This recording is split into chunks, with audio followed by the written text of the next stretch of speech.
बिस्मिल्लाहिर्रहमानिर्रहीम अल्हम्दुलिल्लाहि रब्बिल आलमीन वस्सलातु वस्सलामु अला सय्यिदिल मुरसलीन नबियना मुहम्मद व अला आलिहि व सहबिहि अजमाइन अम्मा बाद फ़क़द क़ाल अल मुअल्लिफ़ रहिमहुल्लाहु तआला बाबु मन सब्ब अद-दहर फ़क़द अज़ल्लाह व क़ौलिल्लाहि तआला व क़ालू मा हिया इल्ला हयातुना अद-दुनिया नमूतु व नहया व मा युहलिकुना इल्ला अद-दहर व फ़ी सहीह अन अबी हुरैरता रज़ियल्लाहु अन्हु अनिन नबी सल्लल्लाहु अलैहि वसल्लम क़ाल अल्लाहु तआला युज़ीनी इब्नु आदम यसुब्बु अद-दहर व अना अद-दहर उक़ल्लिबु अल-लैल वन-नहार व फ़ी रिवाया ला तसुब्बु अद-दहर फ़इन्नल्लाह हुवा अद-दहर।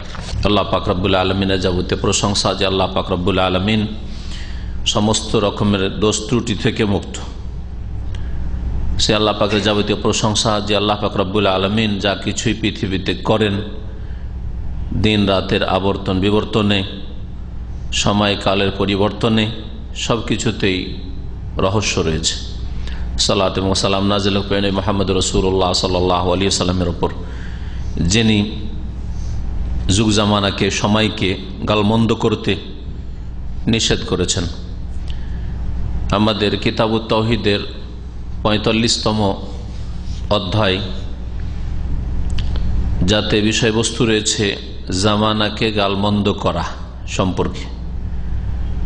সময়কে কালকে গালমন্দ যদি কেউ করে, যদি তার ওপর অসন্তুষ্টি প্রকাশ করে ইত্যাদি, তাহলে এই অসন্তুষ্টি প্রকাশ আল্লাহ পাকের ওপর, আল্লাহ পাক যা কিছু করছেন তার ওপর, আল্লাহ পাকের কাজের ওপর।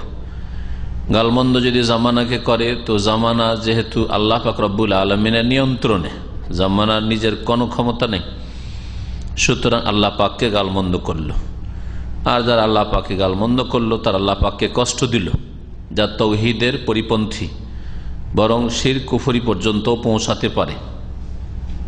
এই জন্য কিতাবুত তাওহীদে এই অধ্যায়টি নিয়ে আসা হয়েছে। লেখক বলছেন বাবু মান সাব্বা আদ-দাহর, এই অধ্যায় হচ্ছে ওই সব লোকদের বিধিবিধান সম্পর্কে যারা যুগ জামানাকে সময় কালকে গালমন্দ করে। ফাকাদ আযাল্লাহ, ওরা আল্লাহ পাককে কষ্ট দিয়ে থাকে। এই মর্মে একটি আয়াত উল্লেখ করেছে সূরা জাসিয়ার আয়াত নম্বর ২৪। আল্লাহ পাক এতে নাস্তিকদের কথা উল্লেখ করেছেন। আরবদের মধ্যে ১৪০০ বছর পূর্বে মুশরিক তো বহু ছিল, মুশরিকরা মেজরিটি ছিল, কিন্তু নাস্তিক তেমন ছিল না।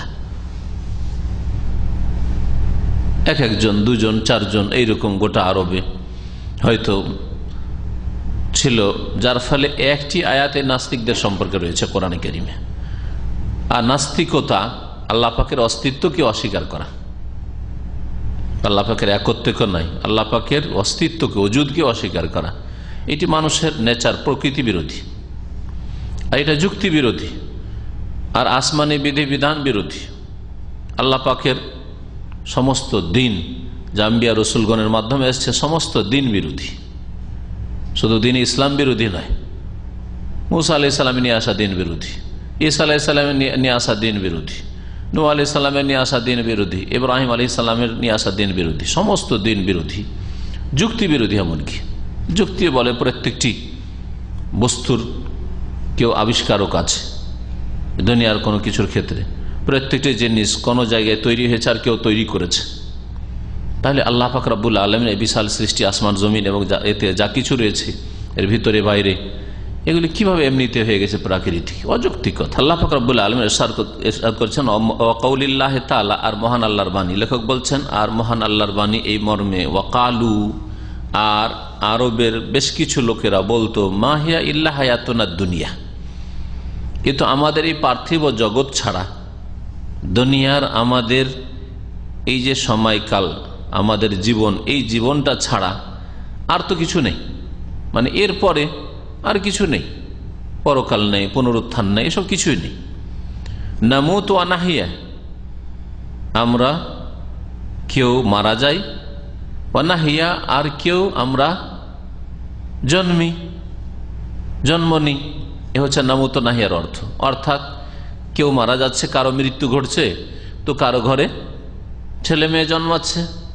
এইভাবে দুনিয়াতে কেউ আসছে, কেউ যাচ্ছে, কেউ আসছে আর যাচ্ছে, যুগের আবর্তন বিবর্তনে, এইসবের পিছনে কোনো কিছু নেই, আল্লাহ বলে কিছু নেই। কোনো শক্তি না কিছু নেই। ওমায়ুহলিকুনা ইল্লা দাহর, আর আমাদেরকে এই সময়কাল ছাড়া আর কিছুই ধ্বংস করে না। সময়কালের আবর্তন বিবর্তন আমাদেরকে ধ্বংস করে, আমাদেরকে মৃত্যু মুখে ঠেলে দেয়, দিনের পর দিন পার হয়ে চলে যায়, আর তারপরে এমন একটা সময় আসে যে সময় মানুষের মৃত্যু ঘটে। কারো যদি কোনো দুর্ঘটনা বা কোনো ব্যাধিতে মৃত্যু নাও ঘটে, তাহলে বার্ধক্য গিয়ে মৃত্যু ঘটে। এইসব কথা তারা বলতো।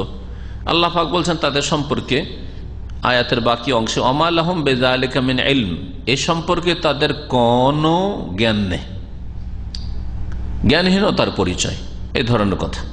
ইনহুম ইল্লা ইয়াযুন্নুন, তারা শুধু ধারণাই করে থাকে।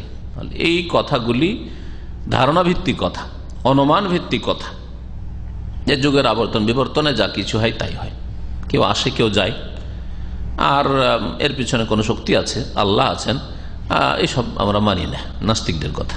এই আয়াতের সম্পর্ক যুগ জামানাকে গালমন্দ করার সাথে, যে যারা নাস্তিক, আরবি ভাষায় তাদেরকে দাহরি বলা হয়, দাহরিয়া, যারা যুগের আবর্তন বিবর্তনে প্রাকৃতিকভাবে সবকিছু হয়ে থাকে, এ কথা যারা বলে এরা নাস্তিক।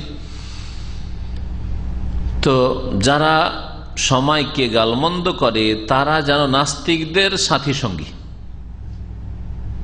নাস্তিকরা আল্লাহ পাকের অস্তিত্বকে অস্বীকার করে, এমনিতেই সবকিছু হয়ে যাচ্ছে ন্যাচারাল, প্রাকৃতিক।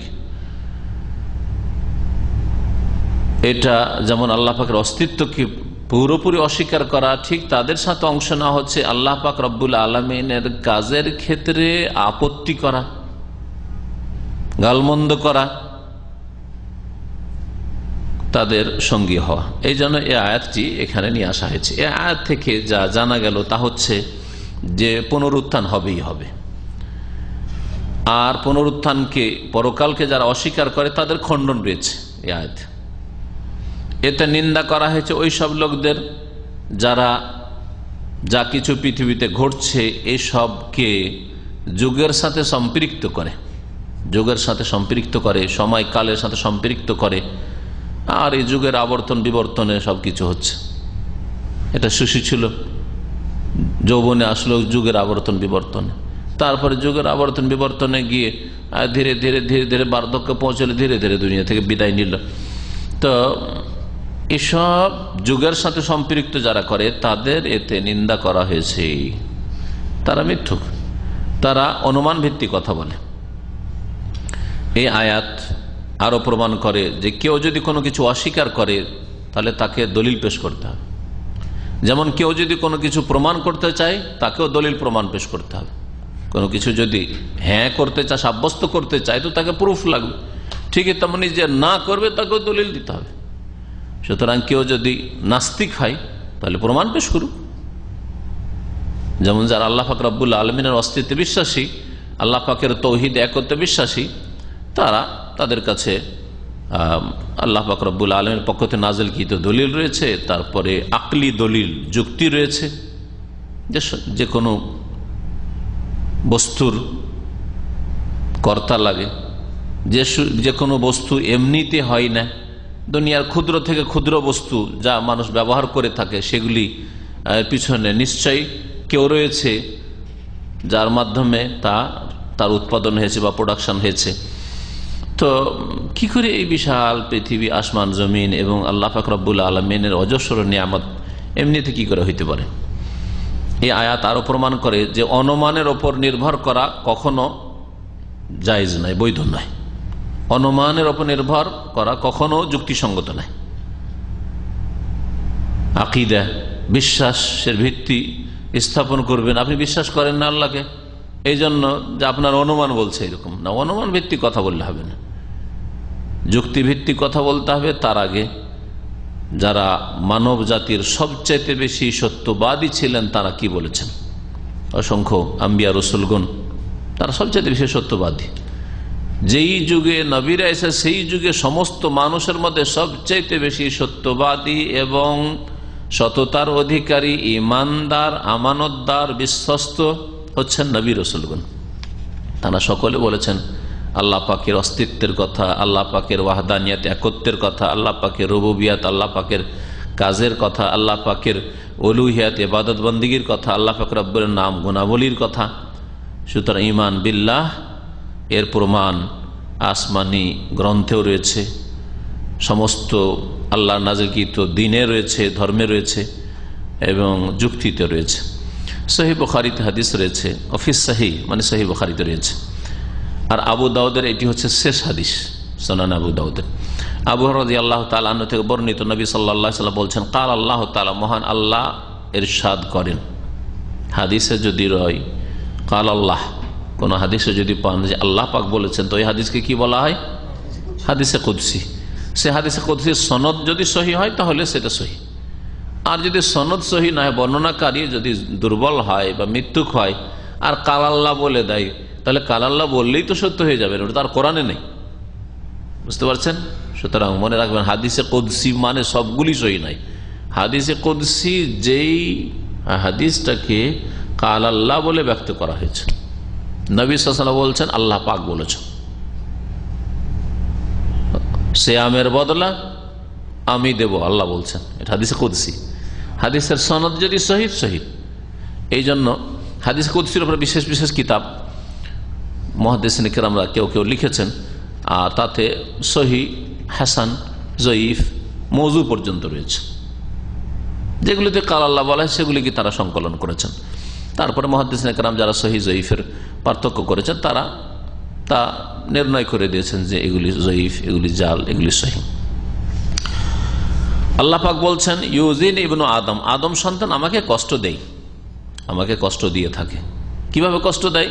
বিভিন্নভাবে কষ্ট দেয়। সরাসরি গাল দিচ্ছে আল্লাহ, আল্লাহ দ্রোহিতা করছে, কিন্তু এক রকমের কষ্ট দেওয়া এখানে উল্লেখ করা হয়েছে। ইয়াসুবুদ্দাহারা, তারা সময়কালকে গালমন্দ করে।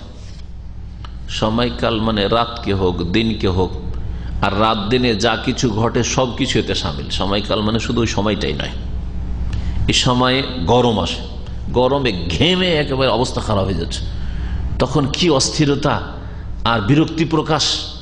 আর তারপরে যে ভাষাগুলি বলা, ভাষাগুলি কুফরি, হ্যাঁ, ভাষাগুলি আল্লাহকে কষ্ট দেওয়া, এই ধরনের কথা। তারপরে যখন হয়তো মানুষের মন বৃষ্টি যেন না হয়, বৃষ্টি শুরু হয়ে গেল, হ্যাঁ, ধান শুকাচ্ছে, গম শুকাচ্ছে, আর শুরু হয়ে গেল বৃষ্টি। দেখেন মূর্খ লোকদের অবস্থা, হ্যাঁ, ঝড় শুরু হয়ে গেল, বান বন্যা চলে আসলো, আর ক্ষয়ক্ষতি হয়ে গেল। কত যে আল্লাহ পাকের উপর অসন্তুষ্ট, হ্যাঁ, আর কত যে গালমন্দ করে ইত্যাদি। তো এইভাবে অনেক মুসলিমরা আল্লাহ পাককে কষ্ট দিয়ে থাকে। রাত দিন বলতে রাত দিনে যা কিছু হয়ে থাকে, খুব প্রচন্ড শীত, আর কনকনে শীতে থাকতে পারছে না, বিরক্তিবোধ, অসন্তুষ্টি প্রকাশ, আর তারপরে মুখ খুলে দেওয়া উপরন্ত এই সম্পর্কে, এগুলি সব আল্লাহ পাককে কষ্ট দেওয়া, যেগুলি অনেক লোক অজান্তে মূর্খতার কারণে করে থাকে। হয়তো নামাজ পড়ে। এক মুন্সি ছিল, মুন্সি বুঝেন দেশে, মুন্সি অল্প পড়া, মাদ্রাসার অল্প পড়ার লোক, যারা একটু কোরআন টোরআন পড়েছে, একটু মুন্সি, মক্তবে পড়াইতে পারে, কায়দা আলিফ বা তাসা এগুলো পড়াইতে পারে, এই ধরনের লোক। এক মুন্সি ছিল আমাদের গ্রামের, যে গ্রামের বাড়ি যেখানে ছিল এককালে। তো এত মূর্খ মুন্সি যে ও ধান টান শুকাচ্ছে, অথবা ধান রোদে কি বলছে, ধান মারছে, হ্যাঁ, ধান কেটে নিয়ে এসছে, মারছে, ওই সময় বৃষ্টি শুরু হয়ে গেল। এমন গাল দিতে লাগতো, ওকে শুধু গাল দিতে না, সে কিছু হাতে কিছু থাকতো, হাতিয়ার টাথিয়ার থাকতো, তা নিয়ে দৌড় দিতে লাগতো। দৌড়িয়ে যদি যেতে পারে মেঘে, তো মেঘে গিয়ে আল্লাহকে মেরে দিব, আউযুবিল্লাহ। এইরকম মূর্খ ছেলে, চোখে দেখা, আমাদের নাবালক অবস্থার কথা বলছি, মারা গেছে। এই জাহেলগুলোকে আল্লাহ মাফ করে। তো শুধু অমুসলিম আল্লাহকে গালমন্দ করে না, কাফের, নাস্তিক আর মুনাফিকরা আল্লাহকে গালমন্দ করে না। এক শ্রেণীর মূর্খ মুসলিমরাও আল্লাহকে গালমন্দ করে বা কষ্ট দিয়ে থাকে। কিভাবে? যখন যুগ জামানাকে, সময়কালকে বা সময়কালে যা কিছু ঘটছে। নবী সাল্লাল্লাহু আলাইহি ওয়াসাল্লাম, আল্লাহ পাক বলেছেন, আমাকে ইবনু আদম সন্তান কষ্ট দেয়। কিভাবে কষ্ট দেয়? আসুবুদ্দাহার, সময়কালকে গালমন্দ করে। ও আনাদ্দাহর, অথচ আমি হচ্ছি যুগের মালিক। আনাদ্দাহর মান আনা সাহেবুদ্দাহারে, এখানে মোজাফ উজ্জ্ব রয়েছে। আরবি ভাষায় অনেক ক্ষেত্রে কখনো এর অর্থ নাই যে আল্লাহ যুগ, আল্লাহ রাত, আল্লাহ দিন, এটা অর্থ কখনো নয়।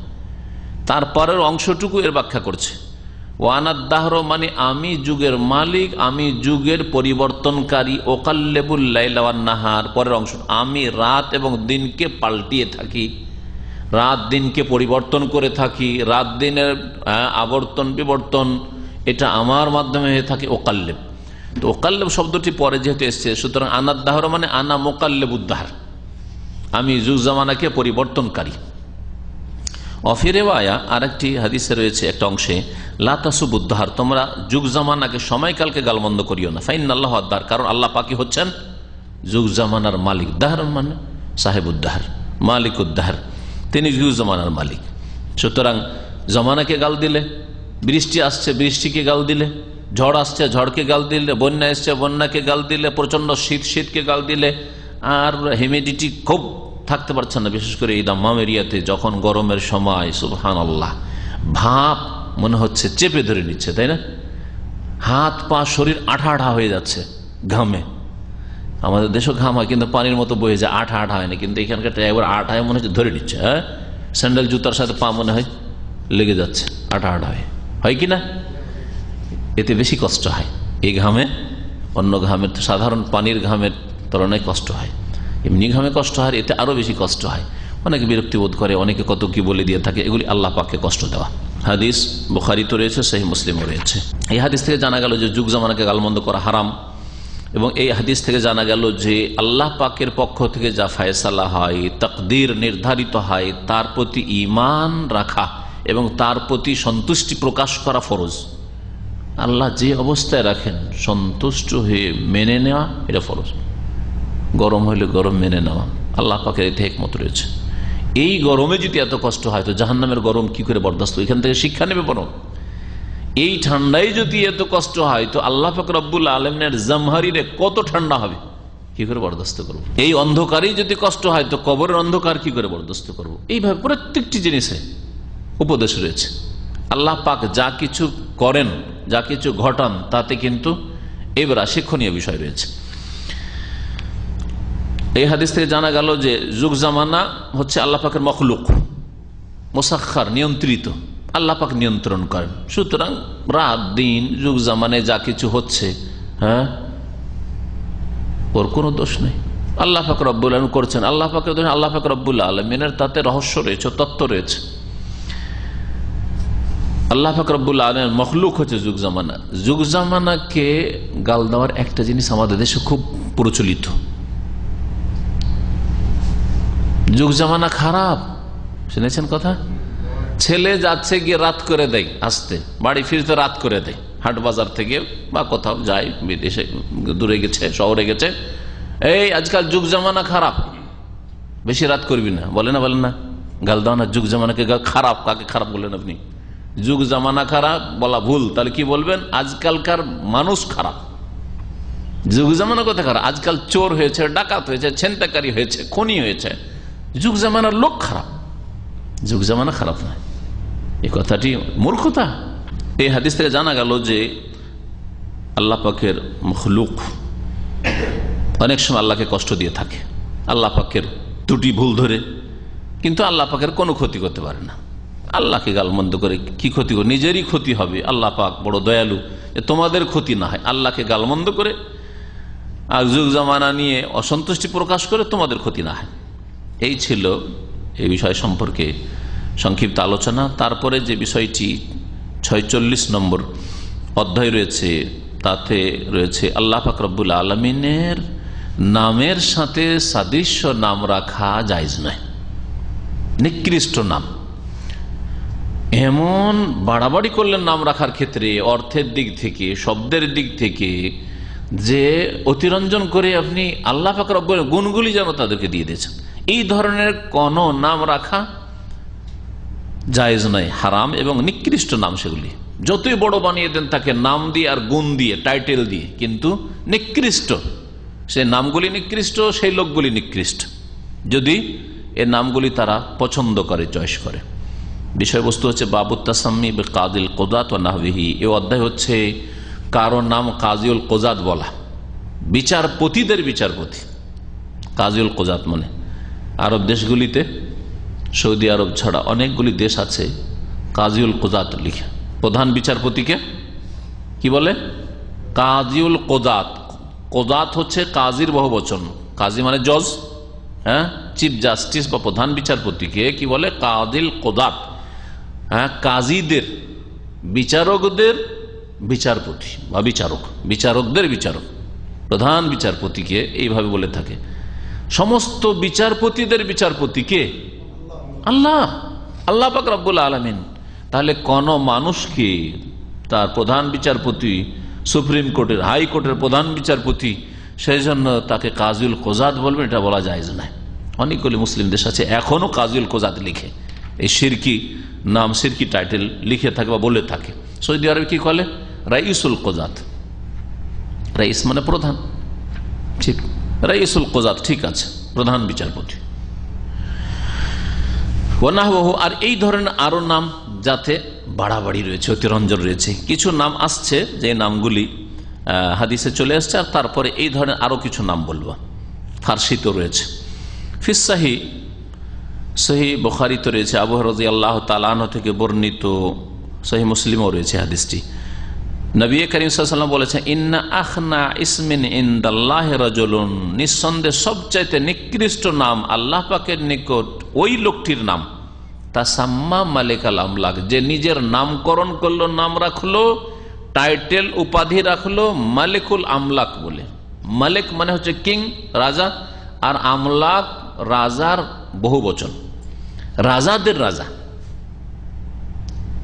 রাজাদের রাজা। এইরকম মহারাজা শব্দটি বাংলায় বা হিন্দিতে, হ্যাঁ, এইরকম মহারাজা শব্দটি মালায় ভাষায়, মালয়েশিয়া, ইন্ডোনেশিয়ার ভাষায় ব্যবহার হয়। তারা একটু মহারাজা বলে, বাংলায় মহারাজা, হিন্দিতে মহারাজা বলে। তো মহারাজা, এই নামগুলি আল্লাহ পাকের গুণের সাথে সাদৃশ্য নাম, সুতরাং এই নামগুলি জায়েজ নয়, হারাম না। কোন মুসলিম নিজেকে মহারাজা বলবে, জায়েজ নয়। মালিকুল আমলাক আরবিতে, ওটা হচ্ছে বাংলায় মহারাজ, হ্যাঁ, ওটা হচ্ছে ফার্সিতে শাহানশাহ। আর এই নাম খুব রাখছে আজকাল মুসলিমরা, শাহানশাহ একটু বিকৃত করে অনেকে শাহিন শাহ বলে, কিন্তু আসলে শাহানশাহ। শাহানশাহ মানে, শাহান মানে রাজারা, আর শাহ মানে রাজা। তো রাজাদের রাজা, রাজাদের রাজা, রাজাদের রাজা কে? আল্লাহ। সুতরাং কোন মানুষের এইরকম নাম জায়েজ নাই। সবচেয়ে নিকৃষ্ট নাম যদি নিজের নাম রাখে, যেন তাসাম্মাও পড়া হয়েছে মারুফের সেগা, আর মজহুল তোসাম্মা, যদি কেউ নাম রাখে, অন্যরা রাখে, ও নিজের নাম মালিকুল আমলাক রাখলো না, কিন্তু অন্যরা, ওর বাপ রেখেছে, ওর দাদা রেখেছে, অথবা দেশবাসী, দেশবাসী বাড়িয়েও নিজেকে মহারাজা বলে না, কিন্তু সবাই দরবারে যায় প্রজারা আর বলে মহারাজা, মহারাজা, শাহানশাহ, জায়েজ নাই, হারাম, নিকৃষ্ট, নিকৃষ্ট নাম। কারণ লা মালিকা ইল্লাল্লাহ, সত্যিকার অর্থে মালিক একমাত্র আল্লাহ, আল্লাহ ছাড়া কেউ সত্যিকার অর্থে মালিক নন। সুতরাং আল্লাহ হচ্ছেন মালিকুল আমলাক, রাজাদের রাজা একমাত্র আল্লাহ পাক রব্বুল আলামিন, মহারাজা একমাত্র আল্লাহ পাক রব্বুল আলামিন। কালা সুফিয়ান, সুফিয়ান বিন ওয়াইনা আল হেলালি, তিনি কুফায় 107 হিজরিতে জন্মগ্রহণ করেন, আর মক্কায় তিনি বসবাস করেন, আর শেষ ইন্তেকাল তার হয় 198 হিজরিতে, দ্বিতীয় শতাব্দীতে, 198 হিজরিতে। তো এই সুফিয়ান বিন ওয়াইনা রহমতুল্লাহ আলাই বলছেন যে এইরকমই হচ্ছে কি মিসল শাহানশাহ, উনি ফার্সি ভাষা জানতেন, কারণ কুফাতে যেহেতু তার জন্ম, বাল্যকালে কুফার ভাষা তখন ফার্সি ছিল। ইমাম আবু হানিফার জামানে 80 হিজরিতে জন্ম, তারপর 150 হিজরি শেষ হয় না, তাদের মাতৃভাষা, তার বাপে, তার নিজের মাতৃভাষা ফার্সি ছিল। দীর্ঘ যুগ ধরে ইরাকের ভাষা, ইরাক পারস্য সাম্রাজ্যের অন্তর্ভুক্ত ছিল, আর পারস্য মানে সেখানকার ভাষা ফার্সি ছিল। ধীরে ধীরে ফার্সিটা সীমিত হয়ে ইরাকে আরবি হয়ে গেছে, আর ইরানে গিয়ে সীমিত হয়ে গেছে ফার্সি ভাষা। নাহলে ফার্সি ভাষা দূর দূর পর্যন্ত ছড়িয়েছিল, আজারবাইজান, উজবেকিস্তান, ওই দিক আরো দূর দূর পর্যন্ত ছড়িয়েছিল ফার্সি ভাষা। উনি বলছেন যেমন শাহান শাহ বলে, এটা ওই মালিকুল আমলাকের মতো। অফি রেওয়ায়া, আর একটি রেওয়ায়াতে হাদিসে রয়েছে, আগিয়াজা রাজুলিন আল্লাহ, আল্লাহ পাকের কাছে সবচাইতে বড় ক্রোধ ওই ব্যক্তির হয়ে থাকে, ওই ব্যক্তির ওপর হয়ে থাকে যেই ব্যক্তির নাম কি থাকে, এইরকম নাম থাকে, বাড়াবাড়ি নাম থাকে। আগিয়াদ রাজুলিন আল্লাহ ইয়াউমাল কিয়ামাত ওয়া আখবাসুহু, যার নাম মালিকুল আমলাক, যার নাম শাহানশাহ, এই ধরনের নাম ওই মালিকুল আমলাক সম্পর্কে বলছেন। রাজাদের রাজা, মহারাজা, এটি হচ্ছে আল্লাহ পাকের নিকট সবচেয়ে ক্রোধের নাম। এইরকম নামের ওপর আল্লাহ পাকের সবচেয়ে বেশি গজব হয়, রাগ হয়, আল্লাহ পাকের অসন্তুষ্টি হয়ে থাকে কিয়ামতের দিন। আর কিয়ামতের দিনে হবে ও আখবাস, আর সবচেয়ে নোংরা নাম। কিয়ামতের দিনে যখন আল্লাহ পাকের ক্রোধ হবে, তো দুনিয়া তো আল্লাহ পাক রব্বুল আলমিনের গজব এবং আল্লাহ পাক রব্বুল আলমিনের অসন্তুষ্টি রয়েছে এইসব লোকের ওপর, এইসব নামের ওপর। কৌলহু, আখনা শব্দটি এসছে। আখনা মানে আওদা, সবচেয়ে নিকৃষ্ট। প্রথম হাদিসটিতে রয়েছে আখনা ইসমিন, সবচেয়ে নিকৃষ্ট নাম। এইরকমই কিছু উদাহরণ আরো দিয়েছেন ভাষ্যকার, যেমন হাকিমুল হুক্কাম। হুক্কাম হাকিমের বহু বচন, হাকিমুল হুক্কাম মানে হাকিমদের হাকিম। এরকম সুলতানুস সালাতিন, সুলতান মানে বাদশাহ, আর সালাতিন ওর বহু বচন, সুলতানুস সালাতিন মানে বাদশাদের বাদশাহ, সুলতান। এরকম সৈয়দ মানে হচ্ছে নেতা, সৈয়দুস সাদাত, সাদাত বহু বচন সৈয়দের, সৈয়দুস সাদাত সমস্ত নেতাদের নেতা, সমস্ত মালিকদের মালিক। আল্লাহ পাক রব্বুল এই নামগুলি মানুষের জন্য সমীচীন নয়। সুতরাং কেউ যদি এরকম নাম রাখে সে হচ্ছে নিকৃষ্ট ব্যক্তি, আর ওই নামটি আল্লাহ পাক রব্বুল আলমীর কাছে নিকৃষ্ট নাম, আর ওই ব্যক্তির ওপর আল্লাহ পাক রব্বুল আলমিনের ক্রোধ হবে কিয়ামতের দিন। এই হাদিস থেকে যা জানা গেল যে কাজুল কোজাদ বলা বা এই ধরনের বাড়াবাড়ি অতিরঞ্জন অর্থে রয়েছে এইরকম নাম কোন মানুষের রাখা হারাম। এই হাদিস থেকে আরো জানা গেল যে আল্লাহ পাকের নামের শ্রদ্ধা সম্মান করা ফরজ। আল্লাহ পাকের নামের শ্রদ্ধা সম্মানের উদ্দেশ্যেই এই নামগুলি রাখা যাবে না। এই ধরনের নামগুলি, বেশি গুণ সম্পন্ন নামগুলি আল্লাহর জন্য প্রযোজ্য, অন্য কারো জন্য নয়। এই হাদিসে আরো প্রমাণ করে যে নমনীয়তা, বিনয়ী হওয়া, এগুলি আল্লাহ পাক পছন্দ করেন, আর এগুলো যেন উৎসাহিত করা হয়েছে। আর এমন নাম রাখতে হবে মানুষের, যেই নামগুলি মানুষের জন্য উপযোগী, মানুষের মধ্যে যতটা ক্ষমতা রয়েছে, যতটা গুণ তার মধ্যে রয়েছে, সেই রকমের নাম হওয়া উচিত। গুণের চাইতে বেশি নাম, বড় নাম, এরকম নাম হওয়া উচিত নয়। এইরকমই নাম হোক, অথবা গুণবাচক নাম হোক, উপাধি হোক, টাইটেল হোক, এরকম হওয়া উচিত। মাদ্রাসা পড়ে একটা আলেম হয়েছে, আর ওকে দিলেন আল্লামা বানিয়ে। ভালো না, একটু আলেম হয়েছে, আল্লাহ মানে মহাজ্ঞানী, এগুলো বাড়াবাড়ি, এগুলো বাড়াবাড়ি। আল্লাহ মানে মহাজ্ঞানী, মহাজ্ঞানী, তো এই জন্য এইসব নাম আপত্তিকর। সহি আকিদার ভাইদের মধ্যে কারো নাম দেখেছেন আল্লামা, আল্লামা লাগাতে না, পাবেন না আপনি। কিন্তু যত বিদাতি পাবেন আল্লামা, আর কত কি এসব নাম, বিপজ্জনক নাম। আল্লাহ পাক রব্বুল আলমিনের অসন্তুষ্টি হয় এসব নামের উপর, আল্লাহ পাকের ক্রোধ নেমে আসে এইসব টাইটেলের উপর। সুতরাং এই 2 লাইন 4 লাইনের টাইটেল, এগুলি দুনিয়াতে খ্যাতি হইলেও আল্লাহ পাকের কাছে গজবের কারণ। 47 নম্বর অধ্যায়ে রয়েছে এই যে আলোচনা হইল, গত আলোচনা এরই সাথে সম্পৃক্ত অধ্যায়, সেটা হচ্ছে বাবু ইহতিরামি আসমাইল্লাহ তাআলা ওয়া তাগয়িরিল ইসমি লিআজালি যালিক। আল্লাহ পাক রব্বুল আলামিনের নামের শ্রদ্ধা সম্মান করা সম্পর্কে অধ্যায়। আল্লাহর নামের শ্রদ্ধা সম্মান করবেন, এবং আল্লাহর নামের শ্রদ্ধার কারণেই কোন মানুষের নাম যদি এমন থাকে যেগুলিতে আল্লাহর গুণের কিছু গন্ধ পাওয়া যায়, তাহলে নাম পরিবর্তন করে দেবেন, নাম পরিবর্তন করে দিতে হবে। সুতরাং কারো নাম যদি শাহজাহান থাকে, শাহজাহান মানে কি, এই নামগুলি বলিনি তো, এই নামগুলি তো আমাদের ব্যাপক হারে ছড়িয়ে আছে।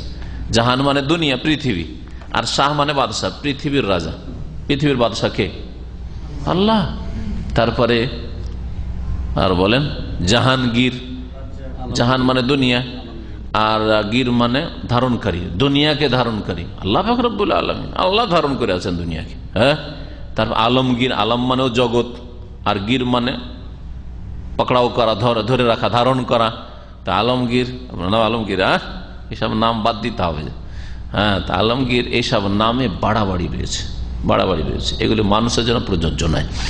এগুলি আল্লাহ পাক রব্বুল আলামিনের নামের ইহতিরাম, শ্রদ্ধা সম্মানের পরিপন্থী। সুতরাং এই নামগুলির ক্ষেত্রে বলছেন লেখো তাগয়িরুল ইসমি লিআজালি যালিক, আল্লাহর নামের শ্রদ্ধার স্বার্থে নামকে পাল্টে দিবেন যদি নামে অতিরঞ্জন বাড়াবাড়ি থাকে। এই জন্য এইরকম নাম বলবেন না যাতে আল্লাহর সাথে, আল্লাহর নামের সাথে বেয়াদি হয় বা শিরক চলে আসে। কারণ আব্দুল খালেক আর ঢালাহারে খালেক, হ্যাঁ, কারণ আব্দুর রহমান আর রহমান, মিস্টার রহমান, হ্যাঁ, মিস্টার খালেক, মিস্টার রাজ্জাক, সব জাহেল মূর্খ নেতাদের আর জাহেল মূর্খ সমাজের লোকদের কথা। মাদ্রাসা পড়া লোক আর খুব বড় বড় ওয়াজ করেন আর বলছে যে রহমান, হ্যাঁ, আব্দুর রহমান বলার তৌফিক হয় না, রহমান রহমান, তো হারাম কথা এটা। আমার আল্লাহ ছাড়া কাউকে বলা যায় না। আরে রহিমও যদি হইতো তো রহিম বলা যেতে পারে গায়রুল্লাহকে, আর রাহিম না, কিন্তু রহিম বলা যায়, কিন্তু রহমান কাউকে বলা যায় না। খালেক সৃষ্টিকর্তা কাউকে বলা যায় না। রাজ্জাক রিজিক দাতা কাউকে বলা যায় না। আবু শুরাই রাদিয়াল্লাহু তাআলা আনহু থেকে বর্ণিত, আন্নাহু কানা ইউকনা আবুল হাকাম, আবু শুরাইয়ের কুনিয়াত উপনাম ছিল আবুল হাকাম। উপনাম হচ্ছে, কুনিয়াত হচ্ছে ডাক নাম, ডাকার জন্য যে নামটা বলা হয়, অমুকের বাপ, অমুকের মা, আবু দিয়ে দিয়ে যেটা বলা হয়, হ্যাঁ, আবু মোহাম্মদ, উম্মে আবদুল্লাহ, আবদুল্লাহর মা, হ্যাঁ, এগুলি হচ্ছে কুনিয়াত। আর লাকাব যেগুলি কোনো গুণের কারণ, তার মধ্যে কোনো গুণ আছে সেই জন্য তাকে টাইটেল দিলেন, এটা হচ্ছে লাকাব। আর ইসম যেটা নাম, তার বাপ বা মা বা কেউ রেখেছে যে নামটা তার, এটা হচ্ছে ইসম। তো এই আবু শুরাই সাহাবী, তার কুনিয়াত প্রথম ডাক নাম ছিল আবুল হাকাম। হাকাম মানে বিচারক, আর আল হাকাম একমাত্র আল্লাহ, আল হাকাম। আর আলিফলাম দি আবুল হাকাম, আল হাকামের বাপ মানে আল্লাহর বাপ,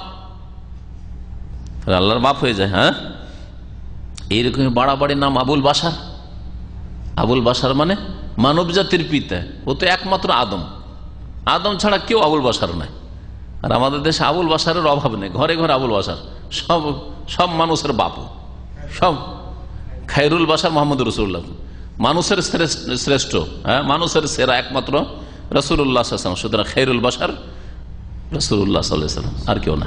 আবুল হাকাম বলা হয়তো, নবী সাল্লাল্লাহু আলাইহি ওয়াসাল্লাম বলে, ইন্নাল্লাহু আল হাকাম, আল্লাহ তো হচ্ছেন আল হাকাম, আর তুমি হাকামের বাপ, ই কেমন কথা। ওয়া ইলাইহিল হুকমু, আর বিচার ফয়সালা নেওয়া হয় আল্লাহর কাছে, সমস্ত রকমের চূড়ান্ত ফয়সালা আল্লাহ পাকের কাছে হয়ে থাকে। ফাকালা, তখন ওই লোক বলল, ইন্না কওমি ইযা ইখতালাফু ফি শাইইন, লোকটি খুব বিচক্ষণ ছিল, আবু শুরাই বলছে, আমার নাম আবুল হাকাম কেমন করে পড়লো ডাক নাম? বলছে, আমার সম্প্রদায়, আমার বংশের লোকেরা ইযা ইখতালাফু ফি শাইইন, কোনো ব্যাপারে যখন ঝগড়া বিবাদ হইতো, দ্বন্দ্ব হইতো, আর বিচার সালিস করতে হবে, আতাউনি, তখন আমার কাছে আসতো, বিচার সালিসের জন্য আমার কাছে আসতো। এই হাদিস দ্বারা বোঝা গেল যে কোর্ট ছাড়া, আদালত ছাড়াও সামাজিক বিচার হতে পারে যদি কোরআন সুন্নাহ দিয়ে বিচার হয়। এই লোক কাজীও ছিল না, আর সরকারি কোনো পদেও ছিল না, তার কাছে লোকেরা বিচার নেওয়ার জন্য আসতো, সামাজিক বিচার। তার সামাজিক বিচার জায়েজ, কিন্তু শর্ত হচ্ছে কোরআন হাদিস মোতাবেক বিচার হইতে হবে। আর আমাদের দেশগুলিতে সামাজিক বিচারে কোরআন হাদিসের কোনো নাম থাকে না, অসৎ লোকেরা বিচার করে, সমাজের যারা অসৎ লোক, দুনিয়ার নেতা, ওরা বিচার করে। যার ঘরে পয়সা আছে সে হচ্ছে সেখানে বিচারক। বলছে যে যখন কোন ব্যাপারে তাদের ঝগড়া বিবাদ হইতো, মতানৈক্য হইতো, তখন আমার কাছে আসতো, ফাহাকাম তো বাইনহুম, তাদের মাঝে আমি বিচার করে দিতাম, ফারাজিয়া কেলাল ফারিকাইন, উভয় পক্ষ সন্তুষ্ট হয়ে যেত। এই বেশ কিছু বিচার যখন এইরকম করা শুরু করলাম, তখন তারা আমার কুনিয়াত নাম কি দিয়ে দিল, ডাক নাম আবুল হাকাম। এটা পাওয়া নাম, গ্রাম থেকে তার বংশধর থেকে পাওয়া নাম, এটা টাইটেল পেয়েছিল। কি পেয়েছিল? আবুল হাকাম। আর আল হাকাম আল্লাহ পাকের নাম। ফাকাল, নবী সাল্লাল্লাহু আলাইহি ওয়াসাল্লাম বললেন, মা আহসানা হাযা, এটা তো খুব সুন্দর কথা। কোনটা সুন্দর কথা? যে তোমার বিচার করাটা খুব সুন্দর কথা। নবী সাল্লাল্লাহু আলাইহি ওয়াসাল্লাম তার বিচারের প্রশংসা করলেন, বিচার করতে আর সবাই রাজি হয়ে যেত, হ্যাঁ, বিবাদমান দুই পক্ষ সম্মতি হয়ে যেত, সন্তুষ্ট হয়ে মেনে নিত, ভালো কথা। মানুষের সমস্যার সমাধান যদি করতে পারেন তাহলে প্রশংসার যোগ্য। নবী সাল্লাল্লাহু আলাইহি ওয়াসাল্লাম প্রশংসা করলেন তার। কিন্তু তোমার এই কুনিয়াত চলবে না, উপনাম চলবে না, আবুল হাকাম। ফামালাকা মিনাল ওয়ালাদ, তোমার ছেলে মেয়ে আছে? ফাকুলতু, আমি বললাম, হ্যাঁ, আমার এক ছেলে সুরাই, আর এক ছেলের নাম মুসলিম, আর এক ছেলের নাম আব্দুল্লাহ, 3 ছেলে আছে। ফাকাল আম্মান ফামান আকবর ওহুম, ওদের বড় কে? ওদের বড় কে? 3 ছেলের কে বড়? বলতো, তখন ওই সাহাবী আবু শুরাই বললেন, সুরাই হচ্ছে বড়। কালা, নবী সাল্লাল্লাহু আলাইহি ওয়াসাল্লাম বললেন, ফা আনতা আবু শুরাই, তাহলে তুমি সুরাইর বাপ। আবু শুরাই, আবুল হাকাম না। আল্লাহর বাপ না, আল হাকামের বাপ না। কিসের বাপ? কার বাপ? সুরাইর বাপ। এই হাদিস থেকে আরো মাসলা জানা গেল, আপনার যদি একাধিক ছেলে মেয়ে থাকে তাহলে বড় ছেলের নামে আপনি আপনার ডাক নামকরণ করবেন, হ্যাঁ, উপনাম আপনার রাখবেন আর লোকেরা ডাকবে। আর আমাদের দেশে মাশাআল্লাহ এর উপর আমল আছে। হ্যাঁ, আপনার মামা বংশে চলে যান, তখন আপনার মাকে দেখবেন ডাকে কি বলে। আপনার যে বড় ভাই আছে বা বড় বোন আছে, আপনার মাকে বলে উম্মুকের মা, বলে না? খাদিজার মা, আয়েশার মা, বড় মেয়ের নাম।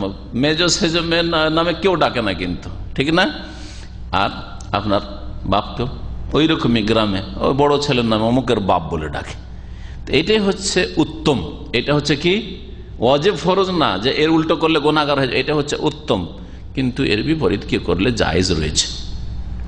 বড় মেয়ে আছে আর কি হয়তো মেয়ের নামটা অত অ্যাডভার্টাইজ করতে চায় না, আর তারপরে 2 নম্বরের ছেলে আছে, তাহলে মেয়ের নামকে অস্পষ্ট রেখে মেয়ের নামে যদি কুনিয়াত নাও করে, জায়েজ আছে। মেয়ের নামে যদি কেউ কুনিয়াত করে, আবু হানিফা, হানিফার বাপ ইমাম আবু হানিফা, মেয়ের নামে আবু হানিফা বলা হয়েছে, হানিফার বাপ, তো জায়েজ রয়েছে। এরকম সাহাবায়ে কেরামদের মধ্যে ছিল। কিন্তু ছেলের নামে যদি করে তো এটা বেশি ভালো। বড় মেয়ে আছে হয়তো ফাতেমা, আর তারপরে 2 নম্বরের ছেলে আছে হয়তো আবদুল্লাহ, তাহলে কি বলে উম্মে আবদুল্লাহ বা আবু আবদুল্লাহ, এরকম করবে, এটা ভালো। বিশেষ করে আরবরা মেয়েদের নাম, হ্যাঁ, অত উল্লেখ করতে চায় না, এটা আরব ট্রেডিশন। কিন্তু আমাদের দেশে আপনার স্ত্রীর নাম বলা কোনো দোষের কথা না, না দোষের কথা? বন্ধু বান্ধবকে কাউকে যদি স্ত্রীর নাম বলেন, কোন আইবের কথা কি আমাদের সমাজে? আইবের কথা নয়। কিন্তু আরবদের মধ্যে আইবের কথা, এটা আমি জানতাম না। যে আমার এক মদিনা ইউনিভার্সিটিতে ছাত্র, ক্লাসমেট, এখন বড় প্রফেসর হয়ে আছে, ডিন বর্তমান। তো ও নতুন বিয়ে করে আসে, খুব খাতির, আমার রুমে 2 বছর থেকেছে। তারপরে যখন বিয়ে করলো, ফ্যামিলি নিয়ে শহরে থাকা শুরু করলো, তো মাঝে মাঝে প্রায় দাওয়াত দিত। আর পরীক্ষার সময় তো 15 দিন ওর বাসায় থেকে রাত্রে একসাথে পড়াশোনা, ওর সুবিধা হয়তো একটু গ্রামার ট্রামার, আমাকে রাখতো, খেয়ে দিয়ে সকালবেলা ওর নিজের গাড়ি দিয়ে নিয়ে আসতো, ওর বাসা থেকে পরীক্ষা দিতাম। এত বেশি ওর মা, ওর ওয়াইফ সব আমার নাম জানতো, এত ওদের সাথে খাতির আর কি ছিল। তো ওকে একদিন আমি কথায় কথায় জিজ্ঞেস করলাম যে তুমি তো বিয়ে করলে, তো তোমার স্ত্রীর নাম কি? হেসে উঠেছে, আমার তো এদের সভ্যতা জানা নেই। তো বলছে তুমি হাসছো কেন? ওর স্ত্রীর নাম কি জিজ্ঞেস করলাম, তো বলছে যে হাজা আইবেন না, যেটা আমাদের এখানে দোষ। আমাদের এখানে স্ত্রীর নাম বলা আর কেউ জিজ্ঞাসা করা, এটা আইব, দোষের কথা এটা। কিন্তু আমি তার তোমাদের আইব টাইপ যাই না। আমি জানি আমাদের দেশে কেউ যদি বন্ধু বান্ধব স্ত্রী নাম জিজ্ঞেস করে, বলতে অসুবিধা কি, তুমি আমার ক্লাসমেট, বন্ধু মানুষ। তো বলছে যে খালাস, তুমি আমার যখন ঘনিষ্ঠ বন্ধু, তোমাকে বলে দিলাম, কিন্তু কাউকে বলবো না। যাই হোক, ওর স্ত্রীর নাম বললো। কি বললেন নবী করিম সাল্লাল্লাহু আলাইহি ওয়াসাল্লাম? যে তোমার বড় ছেলের নাম যেহেতু সুরাই, সুতরাং ফাআনতা আবু সুরাই, তুমি হচ্ছে আবু সুরাই। আবু দাউদ, ইমাম আবু দাউদ হাদিসটি বর্ণনা করেছেন, আর অন্যরা বর্ণনা করেছেন। বাইহাকিতে রয়েছে, মুস্তাদরাক হাকিমে রয়েছে, মুস্তাদরাক হাকিমে রয়েছে। আহলে হাদিসদেরকে গাল দিচ্ছে এক পীর ভণ্ড বাংলাদেশের, নাম জানেন কি? এনায়েতুল্লাহ। আর সে হাদিসের নাম উচ্চারণ করতে যায় না, বলছে মুস্তাদরাকাতুল হাকিম। কি বলছে? মুস্তাদরাকাতুল হাকিম। তাহলে হাদিসের কিতাবটা জীবনে একবারও যদি দেখতো, বা হাদিসের নামটাও যদি কোনো কিতাবে ওইভাবে ঠিকভাবে পড়তো, তো এইরকম ভুল তো বলতো না, যে হাদিসের কিতাবের নাম বলতে এরকম ভুল করে মুস্তাদরাক হাকিম, মুস্তাদরাকাতুল হাকিম। আর তারপরে কুফরির বিনা লাগামের ফতোয়া, লাগামহীন ফতোয়া ঢালা, হারে কেউ বিরোধী হইলে কাফের। কিন্তু এই কথা জানেন না এ নালায়েক, যে কাফের বললে তারই কাফের হওয়ার যে আশঙ্কা রয়েছে। এই জন্য সহি আকীদার কোন আলেমে দিন কাউকে কাফের বলে না। মুসলিম ফিরকার যারা বিরোধী, শিরক বেদাতে থাকলো কাফের বলে না। শিরক বেদাত থাকলে বলে এটা শিরকি আকীদা, এটা কুফরি আকীদা, এটা শিরকি কথা, এটা কুফরি কথা। কিন্তু আমরা কখনো এই কথা বলি না যে অমুক কাফের, অমুক মুশরিক। এই কথা আমাদের হাজার হাজার আলোচনা আছে, কোন আলোচনাতে পাবেন না। স্পষ্ট ভাষায় বলছে এবং চ্যালেঞ্জ করে বলছে, কোন আলোচনাতে এইভাবে পাবেন না যে অমুক মুশরিক, অমুক কাফের, এই কথা পাবেন না। ব্যক্তি সম্পর্কে আমভাবে বেনামাজি কাফের হয়, আল্লাহ বলেছেন, তার রাসূল বলেছেন। সেই জন্য যে শিরিক করে আল্লাহ ছাড়া অন্যকে সেজদা করে, সে কাফের মুশরিক হয়ে যায়। এটা আম কথা, এটা বলা কোরআন এবং হাদিসে আছে। কিন্তু অমোঘ ব্যক্তি যার নাম হচ্ছে জালালউদ্দিন, সলিমউদ্দিন, আর সে আল্লাহ ছাড়া অন্যকে সেজদা করে, সেই জন্য সলিমউদ্দিন কাফের মুশরিক, এ কথা আমাদের এতে পাবেন না। তার কাজটি হচ্ছে শিরকি, তার কাজটি হচ্ছে কুফরি, কাজের ওপর হুকুম পাওয়া যায়। পক্ষান্তরে বিদআতপন্থীদের লক্ষণ হচ্ছে ঢালাহারে বিরোধী হইলে, যদিও সহি আকীদা, প্রত্যেকটি ক্ষেত্রে দলিল তালাশ করতে বলে যারা, কোরআনে বা হাদিসের কথা, তারা তাদের কাছে বড় কাফের। আউযু বিল্লাহ। এইসব বিদআতীদের কাফের হওয়ার আশঙ্কা বেশি শুধু নয়, বরং নবী করিম সাল্লাল্লাহু আলাইহি ওয়াসাল্লামের হাদিসে রয়েছে, সহি হাদিস একটি নয় বেশ কিছু হাদিস রয়েছে, যারা কোনো মানুষকে কাফের বলে বা কোনো জাতিকে কাফের বলে অথচ তারা কাফের নয়, তাহলে ইল্লাকাদ হারা আলাইহি, সেই কুফরির হুকুমটা তার ওপর ফিরে চলে আসে। হ্যাঁ, ফাকাদ বাআ বিহি আহাদুহুমা, আর হাদিসে রয়েছে দুইজনের একজন কাফের অবশ্য।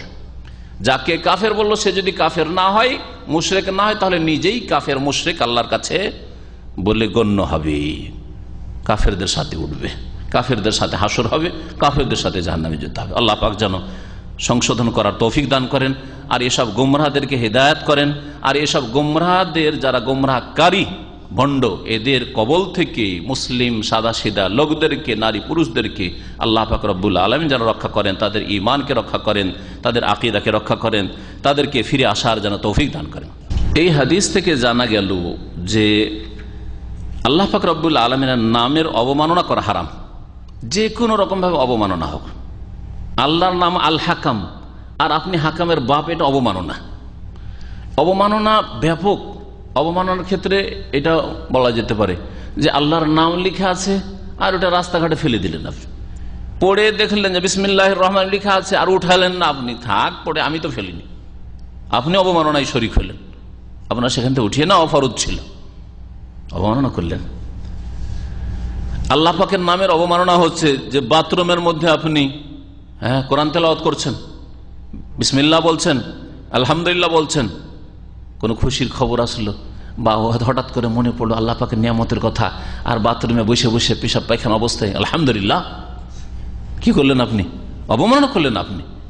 এগুলিও জায়েজ নাই। অবমাননা এরকম অনেক ক্ষেত্রে হইতে পারে। আল্লাহর নাম অন্যকে দেওয়া, অথবা মানুষের নামকে বিকৃত করে ডেকে আব্দুল খালেককে খালেক ভাই, হ্যাঁ, আব্দুর রাজ্জাককে রাজ্জাক ভাই, আব্দুর রহমানকে রহমান ভাই, আর এই রকমই যে নামগুলির কথা আসলো বা গুণগুলির কথা আসলো, কাজীউল কোজাত, শাহানশাহ, শাহজাহান, এগুলি আল্লাহ পাক রব্বুল আলমিনের নামের গুণের অবমাননা। আল্লাহর সাথে আপনি অন্যকে তুলনা করে দিচ্ছেন, আল্লাহর গুণ অন্যকে দিয়ে দিচ্ছেন। তারপরে এই হাদিস থেকে জানতে পারলাম যে হাকাম আল্লাহ পাকের নাম, 99টি নামের মধ্যে একটি নাম আল্লাহ পাকের কি? আল হাকাম।